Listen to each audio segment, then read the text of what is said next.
La Guerra de Reforma fue uno de los episodios más cruciales en la historia de México, en la que se enfrentaron los liberales y los conservadores por el control del país. Este conflicto, que buscaba consolidar una nación republicana, laica y federal, tuvo implicaciones profundas en la organización social y política de México.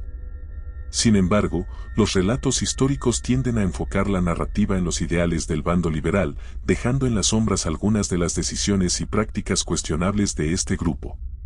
Aunque la Guerra de Reforma se ha recordado principalmente como un conflicto entre las fuerzas de la modernidad y las de la tradición, la historia del bando liberal está marcada por varios aspectos oscuros que merecen ser discutidos para tener una visión más equilibrada y crítica de este periodo. La violencia política, la brutalidad en las batallas, el militarismo, la corrupción y la exclusión de ciertos sectores de la sociedad, como las comunidades indígenas y rurales, son facetas de los liberales que a menudo se pasan por alto en los relatos históricos convencionales. Antes de empezar, no olvides suscribirte, comentar y darle like al video. Aunque los liberales se presentaban como defensores de la libertad y la igualdad, la Guerra de Reforma también fue marcada por actos de violencia indiscriminada, especialmente contra el clero y aquellos asociados con la causa conservadora. La legislación liberal, como las leyes de reforma, buscaba la desamortización de bienes eclesiásticos y la separación de la Iglesia del Estado, lo que generó un fuerte antagonismo. Sin embargo, estas políticas no solo afectaron a los líderes religiosos, sino que también despojaron a muchas comunidades de recursos fundamentales. En este contexto, el bando liberal, al igual que los conservadores, cometió abusos de poder y violaciones de derechos humanos, persiguiendo, encarcelando y ejecutando a sacerdotes y simpatizantes conservadores. A veces, los liberales recurrían al uso de la violencia para imponer su agenda, lo que les generó críticas tanto a nivel nacional como internacional. La Guerra de Reforma estuvo marcada por numerosas batallas sangrientas y luchas en las que ambos bandos, liberales y conservadores, no dudaron en recurrir a la brutalidad para derrotar a sus oponentes. Sin embargo, la historia tiende a minimizar la violencia ejercida por el bando liberal, enfocándose más en la retórica política y en los ideales de libertad y democracia. En muchas ocasiones, los liberales no dudaron en recurrir a tácticas extremas y despiadadas, como la toma de prisioneros y su ejecución sin juicio previo. En algunas batallas, como la de Tacubaya, las fuerzas liberales también cometieron crímenes de guerra que quedarán en la memoria de quienes sufrieron las consecuencias de este enfrentamiento. El bando liberal, a pesar de su pretensión de instaurar un sistema democrático, también mostró tendencias autoritarias a lo largo de la Guerra de Reforma.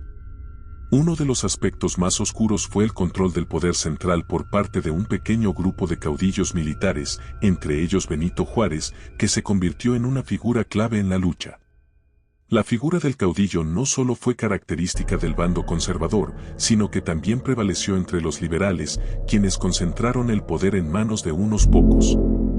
El militarismo de los liberales se manifestó en el uso del ejército para someter a las poblaciones y controlar territorios, a veces con mano dura y sin tomar en cuenta la voluntad popular. Esta centralización del poder en un líder fuerte, como Juárez, fue vista como una contradicción frente a los ideales republicanos y democráticos que impulsaban los liberales. Uno de los elementos menos mencionados de la administración liberal durante la Guerra de Reforma fue la corrupción interna y la mala gestión de los recursos. Aunque los liberales estaban a favor de la modernización y la creación de un Estado laico, la crisis económica derivada del conflicto bélico y las constantes luchas internas afectaron la capacidad del gobierno para gobernar de manera efectiva. El gobierno liberal, liderado en gran parte por Benito Juárez, enfrentó una crisis fiscal profunda y una enorme deuda pública. A medida que la guerra avanzaba, las dificultades para financiar las operaciones militares llevaron a una creciente dependencia de préstamos extranjeros y la emisión de monedas sin respaldo. Esta situación contribuyó a la inflación y al empobrecimiento de vastos sectores de la población. A pesar de la lucha de los liberales por una nación más igualitaria, gran parte de la población indígena y rural del país quedó excluida del proceso político y social del México de la Reforma. Las leyes de reforma, como la Ley de Desamortización, fueron vistas como una oportunidad para modernizar el país, pero muchas veces sus efectos fueron desastrosos para las comunidades rurales e indígenas. que perdieron tierras y derechos sin ver los beneficios prometidos por la nueva legislación. Las tensiones entre el Estado y las comunidades indígenas fueron especialmente fuertes. Y en muchos casos las políticas liberales no fueron capaces de resolver las profundas desigualdades sociales y económicas que existían en el México rural.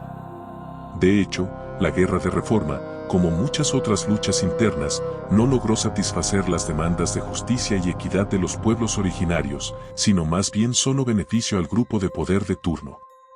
El bando liberal en la Guerra de Reforma es generalmente percibido como el defensor de los ideales de libertad, democracia y progreso, pero como sucede con cualquier conflicto histórico, la realidad es mucho más compleja.